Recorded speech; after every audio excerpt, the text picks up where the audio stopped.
이스라엘 백성들이 가데스 바네아에서 정탐꾼들의 보고를 듣고 불평하고 원망하다가 결국 가나안 땅에 바로 들어가지 못하고 정탐꾼들이 정탐했던 그 40일을 하루를 1년으로 계산해서 40년 동안 이제 광야 방황을 하게 됩니다.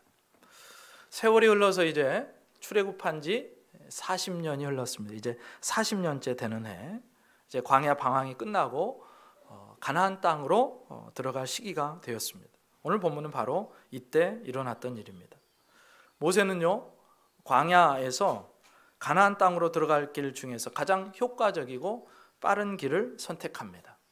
한번 보여주세요. 광야에서부터 이제 저 위에 가나안이라고 적혀진 곳까지 가는데 가장 빠른 길이 바로 왕의 대로라고 알려진, 당시로 보면 고속도로가 이렇게 뚫려 있는데, 문제는 에돔이라는 땅을 지나가야 되는데 근데 에돔 왕이 거절합니다. 그리고 군사를 끌고 나와서 정 가고 싶거든 우리와 싸워서 우리를 이기고 넘어가라, 그렇게 얘기를 하니까 이스라엘은 물론 그들과 싸워 이길 수 있는 힘이 있었지만 싸우는 대신에 돌아가는 길을 택합니다. 그래서 에돔을 돌아서 모압을 돌아서 이제 모압 평야까지 올라가게 되는데 바로 그 과정 중에 있었던 일입니다. 그렇게 모압 평야를 향해서 올라가는 그 중간에 호르산이라는 곳에 오늘 도착하는데, 이곳에서 이스라엘 일대 대제사장 아론이 죽게 됩니다. 오늘 23절 24절 말씀에 이렇게 나오죠. 여호와께서 에돔 땅 변경 호르산에서 모세와 아론에게 말씀하시니라 이르시되 아론은 그 조상들에게로 돌아가고 내가 이스라엘 자손에게 준 땅에는 들어가지 못하리니 이는 너희가 무리와 물에서 내 말을 거역한 까닭이니라. 그렇게 나옵니다. 말씀의 요지는 하나님께서 아론을 먼저 불러가시겠다는 것입니다. 무리와 물에서 하나님을 거역했기 때문에 아론은 가나안 땅에 들어가지 못할 거다. 모세와 함께 가나안 땅에 들어가지 못할 거라, 그렇게 말씀하십니다. 근데 무리와 물 사건은 바로 이 전 본문에 있었던 그런 얼마 되지 않은 사건이었습니다. 광야 길을 가다가 지친 백성들이 물 때문에 자꾸 불평하고 원망하니까 하나님께서 이제 모세를 통해서 물을 주시려고 하시는데, 모세가 지난 40년 동안 쌓여왔던 것들이 한 번에 폭발을 합니다. 그래서 분노하고 화를 내고, 하나님은 분명히 반석에게 명하여 물을 내라고 하시는데 반석을 자기의 지팡이로 2번 내려치면서 그렇게 반석에서 물을 터뜨립니다. 그 장면에서 하나님은 네가 불순종했다, 네가 오만했다, 너가 하나님을 거룩하게 만들지 않았다, 너가 믿음 없이 행했다, 그렇게 말씀하시고 모세와 그 곁에 있던 아론이 함께 가나안 땅에 들어가지 못하도록 그렇게 말씀하십니다. 결국 이제 오늘 본문에서 그 2 사람 중에서 아론이 먼저 죽게 됩니다. 호르산 정상에 올라서 대제사장의 옷을 아들에게 벗어주고 아론은 그렇게 하나님 앞에 부름을 받습니다. 이때가 출애굽한 지 40년째 되는 해 5월 초하루 5월 1일이었습니다. 그러니까 아론의 죽음은요, 백성에게 큰 슬픔이 되죠. 여기서 우리가 마음에 새겨야 될 것이 있다면 인간에게는 거기까지라는 경계가 있다는 겁니다. 아론은 가나안에 들어가지 못하고 딱 호르산 거기까지였습니다. 아무리 위대한 하나님의 종이라 할지라도 자신에게 맡겨주신 그 사명에는 한계가 있는 법입니다. 하나님은요, 탁월한 한 사람에게 모든 일을 다 맡기시지 않습니다. 그리고 다 맡기셔도 한 사람이 다 감당할 수도 없습니다. 그래서 아론도 모세도 하나님께서 거기까지 하면 거기에서 멈춰야 되고, 이리 올라오너라 하면 올라가야 되는 존재였습니다. 어떤 사람들은 기껏 부려먹고, 아니 지난 40년 동안 그렇게 부려먹더니 이제 가나안 땅을 눈앞에 두고 못 들어가게 하십니까? 토사구팽 시키십니까? 라고 볼멘 소리를 할 수도 있지만 그렇지 않습니다. 아론은 지금 이 순간까지 모든 것에, 모든 인생의 주인이 되시고 모든 일에 참된 의미가 되시는 하나님의 명령에 따라 살았고, 그 인생을 하나님의 말씀에 따라 순종했기 때문에 그것으로도 그 인생은 충분히 가치 있는 인생이었고 살아볼 만한 인생이었다는 것입니다. 그리고 이제 광야 같은 세상에서 그야말로 수고를 그치고 그 어깨에 짊어졌던 이스라엘 백성에 대한 책임과 또 여러 무거운 짐들을 내려놓고 가볍게 하나님의 부름을 받아서 하나님 앞으로 가게 되는 것입니다. 25절 26절에 이렇게 나오는데 같이 한번 읽어보겠습니다. 시작. 너는 아론과 그의 아들 엘르아살을 데리고 호르산에 올라 아론의 옷을 벗겨 그의 아들 엘르아살에게 입히라. 아론은 거기서 죽어 그 조상에게로 돌아가리라. 아멘. 하나님께서 지금까지 아론에게 맡겨주셨던 그 사명의 옷, 대제사장의 옷을 벗기셔서 그 아들 엘르아살에게 입히시고 아론은 하나님 앞으로 데려가신다, 그 말씀입니다. 사실 이때 백성들은요 상당히 많은 충격에 휩싸였을 것입니다. 지금 40년째 되는 해 첫째 달에는 그 이스라엘의 광야를 이끌었던 3대 지도자가 있죠. 모세가 있고 미리암이 있고 아론이 있는데 그 중에 여성 지도자였던 미리암을 하나님이 첫째 달에 40년 첫째 달에 데려가셨습니다. 이번 5번째 달인데 5월 달인데 이제 아론을 데려가십니다. 대제사장 아론은요 이스라엘의 영적인 지도자였습니다. 그의 삶에 큰 과도 있었지만 대체적으로 하나님의 말씀 진리의 그 길을 따라서 순종하며 지금까지 걸어왔습니다. 민수기 미드라시에 의하면 아론은요 백성들에게 토라를 잘 가르쳤고 백성들 사이에 평화를, 화평을 가져다주는 그런 사람이었다고 전해져 내려옵니다. 그러니까 훌륭하게 대제사장으로서의 역할을 감당했습니다. 그래서 사람들은요 그런 아론을 의지했고 그런 아론 곁에 있기를 즐거워했습니다. 그런데 하나님이 이제 아론을 부르시고 그 아론을 백성들에게서 취하여 가시는 것입니다. 그리고 이제 곧 모세도 하나님이 데려가실 거예요.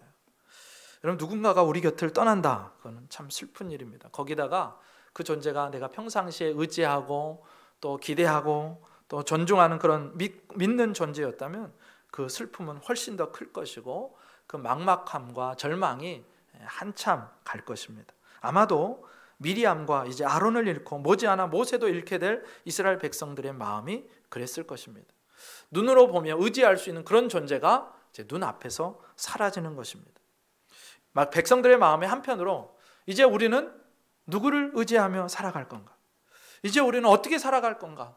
저 가나안 땅 정복이라는 그 과업을 우리가 어떻게 성취할 수 있을까? 그런 염려와 불안과 걱정을 했을 것 같습니다. 그런데 이런 생각과 마음들은요 결국 기우였다는 것이 이제 여호수아를 가게 되면 드러나게 됩니다.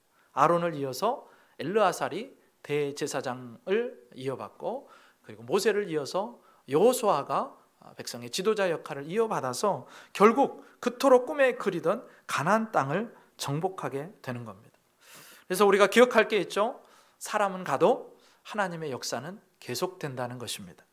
사람은요 언젠가는 역사의 저편으로 가게 되어 있고 사람들의 기억 속에서 사라지게 되어 있습니다. 하나님이 부르시면 언제든지 가야 되는 것이 사람이요, 그 사람의 사명에는 한계가 있는 것입니다. 그런데 그렇다고 해서 역사가 끝난 것도 아니고 더군다나 하나님의 역사는 끝이 나는 것이 아니라는 말씀이에요. 하나님은 또 다른 사람을 일으켜셔서 하나님의 일을 그렇게 성취해 내려가시고 하나님의 역사를 써 내려가신다는 말씀입니다. 이제 엘르아살이 아버지 아론을 대신해서 대제사장의 옷을 입고 대제사장으로서 사명을 감당하게 됩니다. 물론 아론과 똑같은 사람, 모세와 똑같은 사람, 미리암과 똑같은 지도자, 그런 지도자는 나오지 않을 것입니다.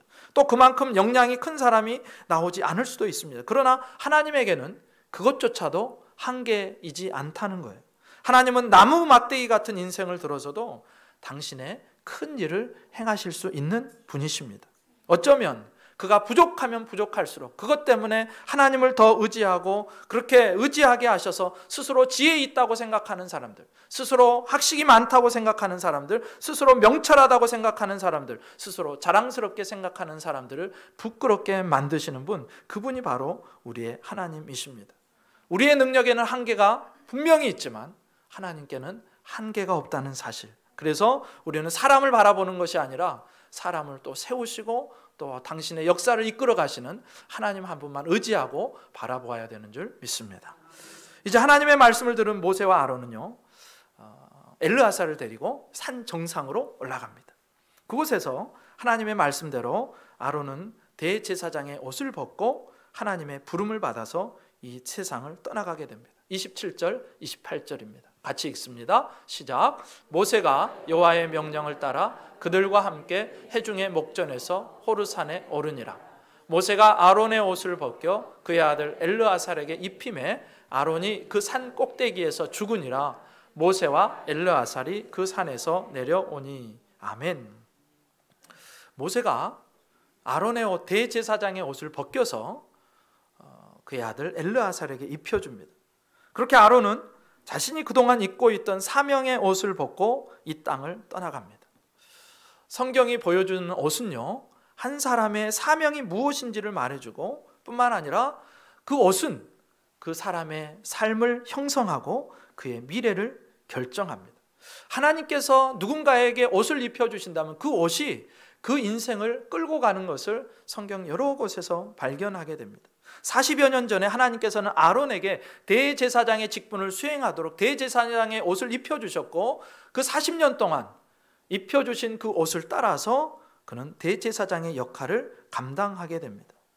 내가 입은 옷을 근거로 내가 무엇을 해야 되는지, 내가 무엇을 할 수 있는지, 무엇을 하지 말아야 될지를 결정하게 되는 거예요. 내가 입은 옷이 주는 그 책임과 무게 때문에 그 옷이 어느새 나를 만들어가고 그 옷이 나의 삶을, 나의 인격을, 나의 인생을 형성해 가더라는 것입니다. 하나님께서 아론에게 대제사장의 옷을 입혀주셨기에 그는 그 옷에 맞는 삶, 그 옷을 책임지는 삶을 지금까지 40년 동안 살아올 수 있었습니다. 그리고 오늘 그 옷을 벗겨주시고 아론은 그 인생의 수고와 책임이 그 완전히 벗겨진 채로 그 무게를 완전히 내려놓은 채로 하나님 앞에 서게 되는 것입니다. 이제 그 옷을 물려받은 엘르아살이 아론을 대신해서 이제 대제사장의 직분을 역할을 행하게 될 것입니다. 엘르아살은요, 그 옷을 입기 위해서 지금까지 입고 있던 옷을 벗어야 됩니다. 그리고 대제사장의 옷을 입게 되고 그 대제사장의 옷의 품격과 가치에 합당한 책임 있는 삶을 바로 그 순간부터 살아내야 하는 것입니다. 아버지 아론이 대제사장으로서 백성들에게 보여주었던 하나님의 율법을 가르치는 일을 해야 됐고 하나님과 백성들 사이에서 중보하는 역할을 해야 됐고 그리고 백성들 사이에 평화가 있게 했던 것처럼 이제 엘르아살이 그 대제사장의 옷을 입고 그 역할을 감당해야 하는 것입니다. 우리는 누구나 옷을 입고 삽니다. 그리고 하나님께서 우리에게 입혀주시는 옷을 또한 입고 삽니다. 근데 세상 사람들은 착각하는 게 있는데 자기 힘으로 내가 내 옷을 입었다 생각하고 자기의 의지대로 자기의 뜻대로 옷을 벗을 수 있다고도 생각합니다. 심지어 하나님의 백성들 안에도 그런 착각이 있어요. 하나님이 옷 입혀주시는 분이라는 사실을 놓칠 때가 있습니다. 그래서 내 마음대로 옷을 입고 내 뜻대로 옷을 벗습니다. 겉으로 보면 우리가 입고 있는 옷이 다 다르지요. 가치도 다르고요, 모양도 다르고요, 색상도 다르고요, 겉보기에 다 다릅니다. 우리 중에 지금 여기 계시는 분들 중에 한 사람도 같은 옷을 입고 있는 사람은 없습니다. 그렇게 다 다른 옷을 입고 있는데 그런데 그런 옷 말고 사람들이 눈으로 보는 옷, 그런 옷 말고 성도들이 똑같이 공통적으로 입는 이 옷이 있고 입어야 할 옷이 있고 입으라고 명령하는 그런 옷이 있다는 것을 성경이 우리에게 계속해서 말씀합니다. 하나님께서 우리에게 입으라고 말씀하시는 옷이 있고 입혀주시는 옷이 있다는 거예요. 하나님께서는 우리를 뭐라고 부르시냐면 왕 같은 제사장이라고 부르십니다. 그리고 그 왕 같은 제사장의 이름에 걸맞는 옷을 입으라고 하시고 또 입혀주시고 입고 살아야 한다고 분명하게 말씀하세요. 그 전에 우리가 입고 있었던 옷은 영적으로 보면 다 더럽고 지저분하고 냄새나고 너덜너덜한 거지의 옷이었습니다. 그런데 하나님께서 그 거지의 옷을 벗겨주시고 하나님의 아들, 딸이라는 이름에 걸맞게 왕같은 제사장이라는 이름에 걸맞는 옷을 입혀주시고 그 옷을 입고 왕자로 공주로 그렇게 살아가라고 말씀하시는 거예요. 신약 성경은 우리에게 그 옷이 어떤 옷인지 이렇게 설명합니다. 로마서 13장 12절부터 14절에 이렇게 나옵니다. 같이 한번 믿음으로 읽습니다. 시작. 밤이 깊고 낮이 가까웠으니 그러므로 우리가 어둠의 일을 벗고 빛의 갑옷을 입자. 낮에와 같이 단정히 행하고 방탕하거나 술 취하지 말며 음란하거나 호색하지 말며 다투거나 시기하지 말고 오직 주 예수 그리스도로 옷 입고 정욕을 위하여 육신의 일을 도모하지 말라. 아멘. 로마서 이 본문에서 뭐라고 하냐면 우리가 빛의 갑옷을 입어야 한다고 말씀합니다. 여러분 그 옆에 사람 한번 보세요. 이 사람이 빛의 갑옷을 입었나? 믿음으로만 보는 겁니다. 믿음으로 이 사람이 빛의 갑옷을 입었나? 그리고 14절에 가보면 예수 그리스도로 옷 입으라고 분명히 말씀합니다. 오직 주 예수 그리스도로 옷 입고 그렇게 말씀하세요. 이 옷을 입는다는 것은 무슨 말이냐면 지금까지 살아왔던 육신적인 삶을 버리고 영적인 삶을 살라는 그런 말씀입니다. 하나님을 알지 못하던 때 세상 사람들이 하는 것과 똑같이 그 풍조를 따라서 방탕하고 술 취하고 음란하고 호색하고 다투고 시기했던 삶을 정리하고 이제는 단정히 행하라, 규모 있는 삶을 살아라, 정결한 삶을 살아라, 낮에 속한 삶을 살아라 라고 말씀하시는 것입니다. 한 걸음 더 나아가서 골로새서 3장 12절부터 14절에 이렇게 나옵니다. 그러므로 너희는 하나님이 택하사 거룩하고 사랑받는 자처럼 긍휼과 자비와 겸손과 온유와 오래 참음을 옷 입고, 긍휼과 자비와 겸손과 온유와 오래 참음을 옷 입고 누가 누구에게 불만이 있거든 서로 용납하여 피차 용서하되 주께서 너희를 용서하신 것 같이 너희도 그리하고 이 모든 것 위에 사랑을 더하라. 이는 온전하게 매는 띠니라. 아멘. 골로새서는요 하나님께서 기뻐하시는 성품의 옷을 입어라, 거룩한 성품으로 옷 입어라 우리에게 권면하는 것입니다. 그리고 한 걸음 더 나아가서 에베소서에서는 뭐라고 하시느냐? 너희가 하나님의 전신갑주를 입으라고 말씀하세요. 같이 한번 읽습니다. 시작. 그러므로 하나님의 전신갑주를 취하라. 이는 약한 날에 너희가 능히 대적하고 모든 일을 행한 후에 서기 위함이라.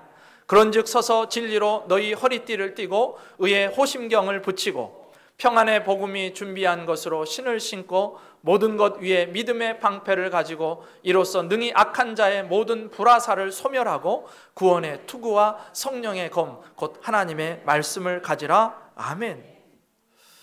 너희가 하나님의 백성, 거룩한 하나님의 자녀, 하나님의 왕 같은 제사장으로서 이런 옷을 입으라고 말씀하시는데 정결한 삶으로 옷 입고 낮에 속한 삶으로 복된 성품으로 옷 입고 예수 그리스도로 옷 입고 이제 하나님이 주시는 전신갑주로 옷 입고 살아야 한다고 분명하게 말씀합니다. 겉에서 보면 우리는 다 다른 옷을 입고 있습니다. 직업에 따라서 다르고요, 환경에 따라서 다르고요, 그리고 상황에 따라서 다 다릅니다. 계절마다 또 다 달라집니다. 그러나 우리가 하나님의 자녀요 왕 같은 제사장이라면 우리가 반드시 공통적으로 입고 있어야 되는 옷이 있는데 바로 예수 그리스도로 옷 입어야 하고 거룩으로 옷 입어야 하고 복된 성품으로 옷 입어야 하고 그리고 전신갑주를 취해서 입고 하나님의 싸움을 싸워야 된다고 분명하게 말씀합니다. 여러분 지금 여러분은 어떤 옷을 입고 계십니까? 그리고 그 입고 계신 그 옷을 의식하며 살고 계십니까? 우리는요 내가 옷을 입을 때 다른 사람들이 볼 때 저 사람 지저분하지 않다, 저 사람 옷을 깔끔하게 입네, 멋있게 입네, 그리고 센스가 있네 라는 말을 듣기 위해서 우리의 입는 옷을 단정히 하고 빨고 또 세탁하고 또 그리고 색깔을 맞춰 입고 그럽니다. 신경을 많이 써요. 그런데 정작 내가 지금 입어야 될 그 영적인 옷, 거룩한 옷, 내가 지금 예수 그리스도로 옷 입고 있다는 사실을 기억하고 있는지, 내가 빛의 갑옷을 입고 있는지, 내가 거룩한 성품의 옷을 입고 있는지, 내가 하나님이 주시는 전신갑주의 옷을 입고 있는지, 지금 내가 입고 있는지 그렇지 않은지도 잊어먹고 때로는 벌거벗은 채로 매일매일 그 옷을 입어야 되는데 벌거벗은 채로 그렇게 세상 가운데 나 돌아다닐 수 있다는 거예요. 여러분 지금 진짜로 입고 계십니까? 그리고 그것을 의식하고 계십니까? 남자들이요 예비 군복을 입으면 뭐뭐가 되죠? 뭐뭐가 된다고 합니다. 그 예비 군복을 입는 순간부터 입도 거칠어지고 그 다음에 아무데나 그냥 벌러덩 눕고요, 노상방뇨는 말할 것도 없고요, 멀쩡해 보이는 사람이 예비 군복만 입혀놓으면 그것을 의식하는 순간부터 사람이 조금 이상해지는 거예요. 바로 조금 전까지 멀쩡하던 사람이 그 옷을 입으면요 아무데나 눕고 침 뱉고 입에 담을 수 없는 말을 함부로 하더라는 것입니다. 하나님의 백성도 마찬가지예요. 내가 하나님이 말씀하시는 입어야 되는 그 옷을 진짜로 입고 있느냐, 그리고 그 옷을 의식하고 있느냐에 따라서 내 말과 내 행동과 내 삶이 바뀌어진다는 것입니다. 그래서 우리는 내가 늘 하나님께서 내게 입혀주신 거룩한 옷을 오늘도 내가 입고 있는가를 살펴야 돼요. 내가 예수 그리스도로 옷 입고 있는지를 살펴야 돼요. 내가 빛의 갑옷을 입고 빛나는 사람으로 서 있는지, 그래서 사람들이 나를 보고 나를 통해서 예수 그리스도를 볼 수 있는지, 나의 말을 통해서, 나의 행동을 통해서, 나의 삶을 통해서 예수님을 볼 수 있는지, 하나님께 영광을 돌리는지, 그것을 의식할 줄 알아야 된다는 것입니다. 아론은요, 대제사장의 옷을 죽는 순간까지 입고 있었어요. 이제 그 옷을 입게 된 엘르아살도 죽는 순간까지, 하나님이 그를 부르시는 순간까지 그 옷을 입고 있어야 되는 거예요. 여러분, 그 옷을 매일매일 입을 수 있기를 주님의 이름으로 축복합니다. 네. 옷을 입을 때만, 내가 오늘 옷을 새로운 옷으로 갈아입을 때마다, 그렇지, 내가 하나님의 거룩한 제사장이지, 하나님 나라의 백성이지. 그래서 내가 내 앞에서, 하나님 앞에서, 사람들 앞에서 내가 하나님의 사람으로서 이 옷에 걸맞는 삶을 살아야지라는 마음을 늘 아침마다 품고, 또 매 순간순간마다 그 옷에 부끄러움이 없는 삶을 살아야 한다는 것입니다.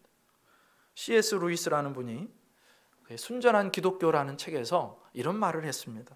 가장하라, 그런 말을 했어요. 가장하라. 가장하다가 무슨 뜻이죠? 가장하다. 사전적인 의미를 보면 얼굴이나 모양 따위를 거짓으로 꾸민다는 말입니다. 가장무도회 아시죠? 가장무도회? 나는 그 사람이 아닌데 그 사람의 복색을 갖추고 마치 그 사람인 것처럼 흉내내는 것입니다. 그게 가장이에요. 왕이 아닌데 왕복을 입고 왕관을 쓰고 왕인 것처럼 가장합니다. 그리고는 왕처럼 말하고 행동하는 거예요. 여러분, 저와 여러분은 신분적으로 보면 이미 왕 같은 제사장들입니다. 그러나 그 내용과 그 생각과 그 인격과 그 모습을 보면 거기에는 못 미쳐도 한참 못 미쳐요. 그런데 하나님께서는 우리를 어떻게 보시느냐? 마치 완성된 사람처럼, 왕 같은 제사장처럼 우리를 그렇게 보고 계시다는 거예요.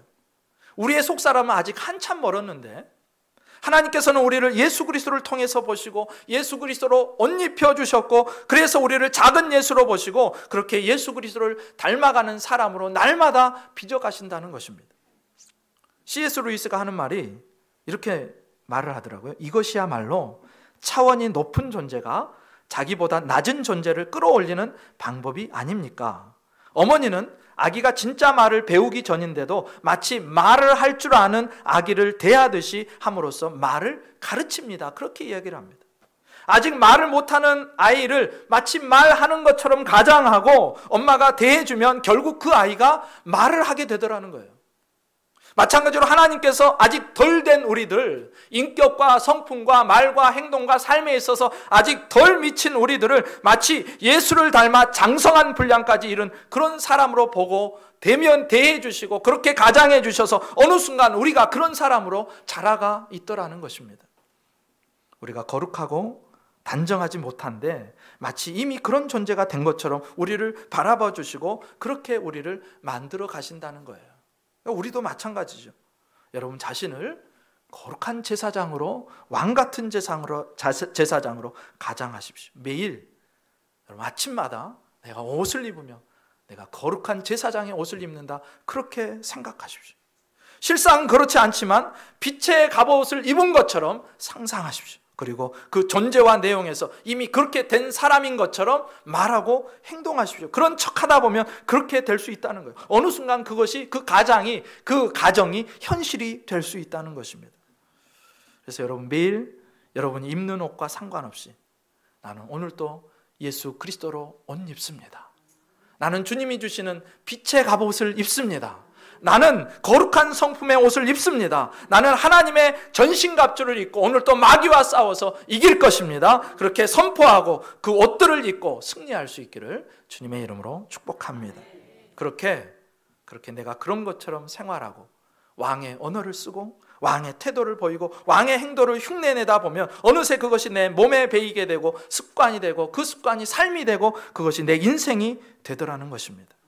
그래서 영원한 하나님 나라로 주님이 나를 부르실 때 내 모습을 보았을 때 나도 모르게 그 가정이 현실이 되어서 작은 예수가 되어 있는 저와 여러분은 발견하는 놀라운 은혜가 있기를 주님의 이름으로 축복합니다.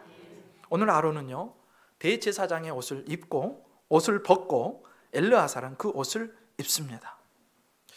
엘르아살 입장에서 보면 대제사장의 옷은 자기에게 좀 버거운 옷입니다. 처음에는 어색할 수도 있고요, 불편할 수도 있어요.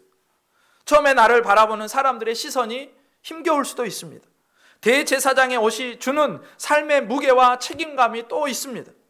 그러나 그래도 하나님이 입혀주신 이상 그 옷도 함부로 벗을 수 없고, 하나님이 벗으라고 할 때까지는 끝까지 그 옷을 입고 살아야 됩니다.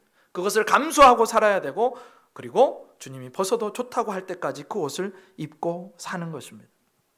그리고 그렇게 입고 살다 보면 그 옷이 점점점 자랑스러워지는 것입니다.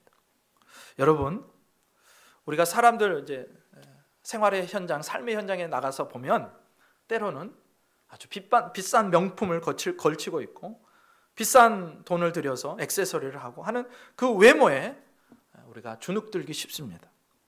하나님이 입혀주신 옷, 그러나 그 옷은 세상 사람들이 입는 그 화려한 옷과는 비교할 수도 없이 엄청난 옷이라는 사실을 기억하셔야 됩니다. 그 옷은요, 값으로 따질 수 없는 옷입니다. 그 옷은 생명의 옷입니다. 그 옷은 예수 그리스도의 피값을 치르고 우리에게 입혀주신 옷이에요. 그래서 여러분, 세상의 옷을 보고, 세상의 그 화려한 옷, 비싼 명품 옷을 보고 여러분 거기에 주눅들거나 그것을 부러워하거나 그것 때문에 낙심하지 않기를 주님의 이름으로 축복합니다. 세상이 보는 내 옷이 소박하고 또 그렇게 비싼 옷이 아니어도 상관하지 마십시오. 그 세상에 어떤 장인도 흉내낼 수 없는 하나님의 솜씨로 우리에게 입혀주신 그 옷을 믿음의 눈으로 바라보고 빛의 갑옷을 입고 예수 그리스도 옷 입고 거룩한 성품으로 옷 입고 하나님의 전신갑주를 취하는 저와 여러분 되시기를 주님의 이름으로 축복합니다. 그리고 이 부분에서 우리가 한 가지 더 생각할 게 있는데요, 마지막 하나님 앞에 갈 때 아론은 왔던 그대로 빈 몸으로 떠나게 되는 것을 봅니다. 하나님께서 우리를 부르실 때요, 우리는 입고 있는 모든 것을 다 벗어놓고 내가 손아귀에 쥐고 있던 것을 모든 것을 다 내려놓고 하나님 앞에 빈 몸뚱아리로 가게 됩니다. 결코 하나님 나라로 어떤 것도 가져갈 수 없어요. 수위에는 주머니가 없습니다. 내 손 안에 그렇게 좋아하는 그 돈, 물질 들고 가지 못합니다. 그래서 우리는 이 땅에 살 때 땅에만 쌓는 사람이 아니라 하늘에 쌓는 삶을 살아야 하는 것입니다. 오늘 아론은요, 대제사장의 옷을 벗고 맨몸으로 하나님 앞에 가지만 아론이 진짜로 맨몸으로 갔을까요? 그렇지 않을 거라고 생각합니다. 그가 지난 40년 동안 대제사장으로서 하나님 앞에 충성한 그 세월들을 가지고 그 세월들을 건져 올려서 하나님 앞에 서는 것입니다. 그가 대제사장의 일을 행하면서 말씀에 순종하고 말씀을 가르치고 하나님 나라를 위해서 애써왔던 시간은 그의 역사와 함께 사라지는 것이 아니고 하나님 나라에 차곡차곡 쌓여 있는 것이고 그 열매들을 가지고 아론은 지금 하나님 앞에 서게 된다는 말씀이에요. 여러분, 이 땅에서 내가 나를 위해서 쌓아놓은 것들, 내가 나만을 위해서 쌓아놓은 것들은 단 하나도, 정말 단 하나도 하나님 나라에 가져갈 수 없습니다. 대신에 하나님의 말씀에 순종하고 하나님의 뜻대로 사용한 그 물질과 시간과 헌신은 고스란히 하나님의 나라로 다 가져갈 수 있는 거예요. 여러분, 어떤 분들은요, 마지막 순간에 구원받은 강도를 그렇게 부러워합니다. 자기 멋대로 인생 재밌게 살다가 마지막 순간에 예수님 만나서 구원까지 받으니 얼마나 좋냐는 거예요. 아니에요. 그런데 아니에요. 그 사람이 받은 구원은 정말로 부끄러운 구원입니다.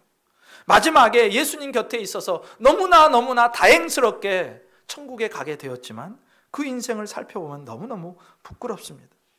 자기 마음대로 멋대로 살다가, 내가 주인 되어서 살다가 단 하나도 건져 올린 것이 없이, 하나님 나라를 위해서 단 하나도 쌓아놓은 것이 없이 자기 인생을 허비하며 살았으니까 하나님 앞에 섰을 때 그는 부끄러운 빈손일 뿐이라는 거예요. 그러나 오늘 아론은 그렇지 않습니다. 그러니 우리를 부르실 때 나는 어떤 모습일까? 나는 무엇을 가지고 하나님 앞에 서게 될까?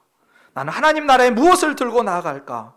고민하시고 이 땅에만 쌓는 인생이 아니라 하늘의 날마다 쌓아가는 복된 인생 되시기를 주님의 이름으로 축복합니다. 우리 마지막으로 29절 말씀 함께 읽습니다. 시작. 온 회중 곧 이스라엘 온 족속이 아론이 죽은 것을 보고 그를 위하여 30일 동안 애곡하였더라. 아멘.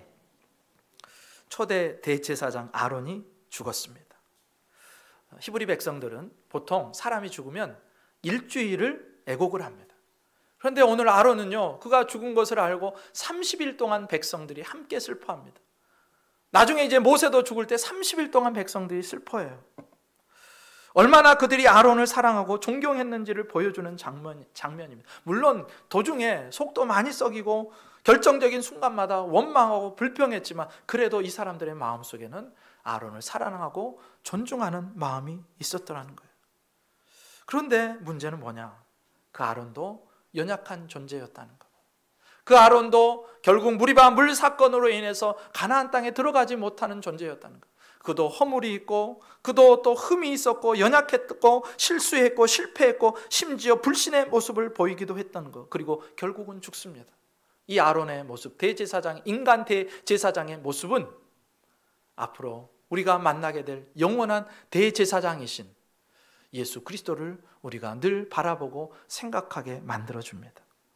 인간 대제사장이었던 아론은 자기의 흠 때문에 먼저 자기 자신을 위해서 제사를 드리고 속죄의 제사를 드리고 그 이후에야 백성들을 위해서 제사를 드릴 수 있었습니다.